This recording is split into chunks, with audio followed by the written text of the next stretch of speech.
Good morning, Miracle Swingers. Today's video is going to be about driving the golf ball. I'm going to give you an awesome tip, and I'm going to test the Stealth TaylorMade driver. Yes, super cool. Now, real quick, I want to tell you a story about yesterday's skins game. Now, besides the fact that I won all the skins, not that big a deal, a small group of guys, I hit a drive that was pretty crazy. So last weekend when we played in the Canyon Cup, that is the little tournament at the end of the MSC Intensive, on number 4, it's a 370-yard par 4, slightly downhill, and before the green there's a gully. I hit the longest drive I've ever hit. It was about 350 yards. Okay, so I made it into the beginning of the gully. Yesterday, playing in the skins game, I was standing on the tee box and I was telling myself, just put it in the middle of the fairway. Made a nice smooth swing. I drove it to the fringe on this 370-yard hole. Chipped it up, putted it in for birdie. It was by far the longest drive I've ever hit on this hole. I'm calling it like 365, maybe the longest drive I've ever hit in my life. It was smooth. It wasn't a gorilla swing. I wasn't trying to hit the longest drive of my life. But I'm going to tell you now the tip that I think made a little bit of a difference. So I read an article recently, and you know, I'm on golf stuff all day long. I can't remember if it was Golf Digest, golf.com, you know, where it was, but it was about the driver face and where the hotness is on the face. And this was interesting to me. I've always enjoyed the feeling of trying to hit it out of the middle of the face. The middle's not the hottest part of a driver. The top part of the face is the hottest part of the modern driver. Okay, so my tip is I've started teeing the ball about 1/4 of an inch higher. Okay, because I've been catching it a little bit low, and I've got my driver turned down to, I think, 7 degrees of loft, you know, so it helps me to catch it a little bit higher on the face. On the 6th hole, par 5, I hit another bomb, hit an iron into this par 5 10 feet underneath the hole. I mean, I've noticed I'm hitting the ball further now that I'm getting comfortable teeing the ball up a little bit higher. Okay, now it's kind of cool because a subscriber asked me about angle of attack. With my over-the-top miracle swing, you may recall I made a video about Robert Rock at the beginning of discovering OTT, where I'm like, I want to feel like I'm hitting down on my driver. But guess what? I'm up about 2 to 3 degrees on my angle of attack. I just feel like I'm hitting down, and my low point is maybe a few inches behind the ball. I have that ball teed nice and forward off my left toe. So even though I feel like I'm throwing the energy down, it reaches the bottom and I have a slightly ascending blow. You combine that with a nice high tee, so I catch the ball off the top of the face, and I nearly drove a 370-yard green yesterday. Totally cool. I'm getting messages from people all over the place about the over-the-top miracle swing. Getting messages from pros, 2 pros yesterday I was talking to, who were like, I have always done this and I've been coached to try and drop it under and it never felt natural. Thank you for letting me know that my normal swing was good enough. There's nothing wrong with the over-the-top move, okay? There's something wrong with swinging out to in across the target line. Over the top is not out to in. Over the top is the hands coming from inside and over the backswing plane. Huge, huge deal, okay? Guys, pick up the over-the-top miracle swing. It's just to support the channel. I'm giving you guys everything. My last video is learn the over-the-top miracle swing. You can basically do it off that video. But if you want a more in-depth analysis, pick up the Over-the-Top Miracle Swing, or even better, pick up a subscription to MSE TV. That supports me in all this research I'm doing. I've got more pros that I'm talking to. I just shot a full-length thing with John Levitt. All do is move in a way that nothing slows anything down. You know, he's the guy that really helped me to understand this the best. Don't forget, guys, the next MSE Intensive is Tampa, Florida, July 2nd. It's a 1 day, so it's half the price. Hit me up, Christo, at myswingevolution.com if you'd like to learn the over-the-top miracle swing in 1 day. Now let's get into today's review of the TaylorMade Stealth driver as I compare it to my current driver, the TaylorMade M4. Let's get going.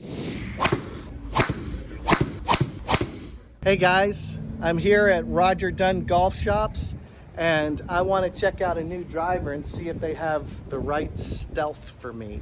All right guys, this is kid in a candy store moment here, but I really like my M4, and I kind of bought that on a whim at Play It Again Sports. I just got a used one, but I know all the guys down here, and I am going to be talking to my main man Nick here. What you got going on, bro? Hey, how's it going? So just setting up some stealth. So he's got a bouquet of stealth drivers, and we're gonna see if one of them works for my swing. Got the Jumbo Max on there, and then still sticking with the 9 degree on the regular, the non-plus, and then we're just gonna start on standard just to see, because you've been putting up a little bit lower spin, even though you're playing yours at a 7, but just to see if we can get some familiarity in the swing and the shaft, and then see what happens. All right, so that was 309 with 1800 spin.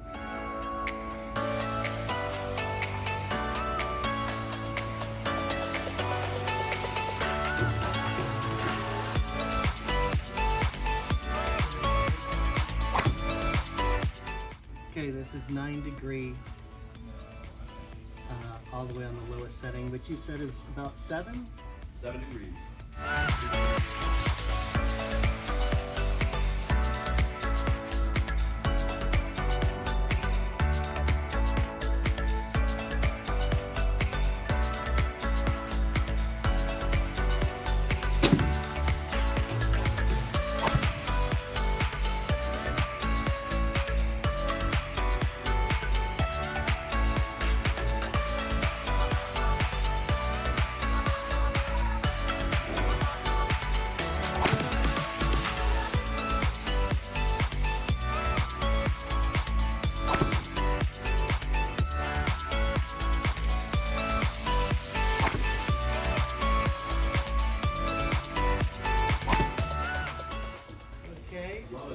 So that was not bad.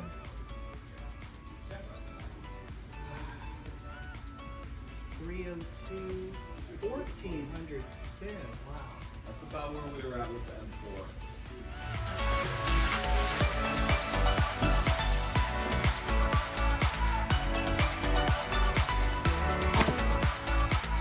Okay, so getting it pretty close to where we were. This is right about where the M4 was. It's pretty tight. The side spin's really low still.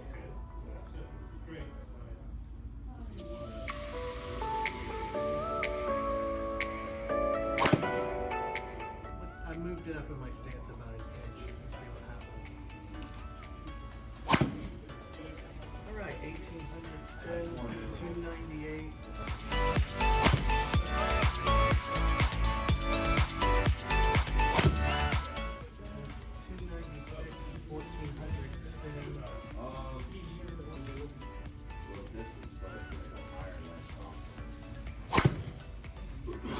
So this is the closest setup that's similar to my driver. We're gonna see what this Callaway Rogue has going on.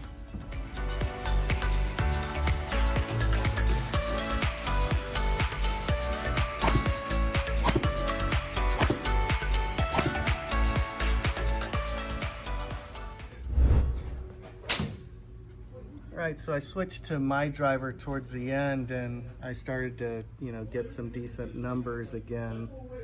A lot of it, I think, has to do with just being familiar with it. So what did we discover? I definitely think your driver is just fine. I think, the new technology and the stealth is awesome, but you're not going to see too much of an improvement. I think probably worth it to stick with yours for now. It was, like I was saying, it's launching the highest. It's putting up some really good backspin numbers, and even the misses were misses better. are tight, and it's going just as far as the stealth is going. Yeah. So, wow. Well, guys, I worked up a sweat. That's pretty crazy. Like I said, I came in here itching for a new driver, but it looks like I think mine's gonna be all right. I guess I should be looking for putters or wedges now. Okay, I'll see you next time. Do you have trouble slicing the golf ball? How many times have you heard people tell you you're swinging over the top? That's your problem. What if I told you the natural motion of swinging over the top is actually the best way to hit the golf ball? Would you think I'm crazy? Well, I'm here today to tell you about the over-the-top miracle. The best part is it's a natural motion based on a throw. What I worked on there was trying to get as far back as I could inside, tried to stay down through the ball. Do you think you picked up some yardage since we've been working on this stuff? On the driver, at least 50 to 60 yards. It's dynamite. It's crazy. You don't have to be stuck with an over-the-top slice. That's why I created the new video, The Over-the-Top Miracle. Transform your game with the over-the-top miracle swing at myswingevolution.com.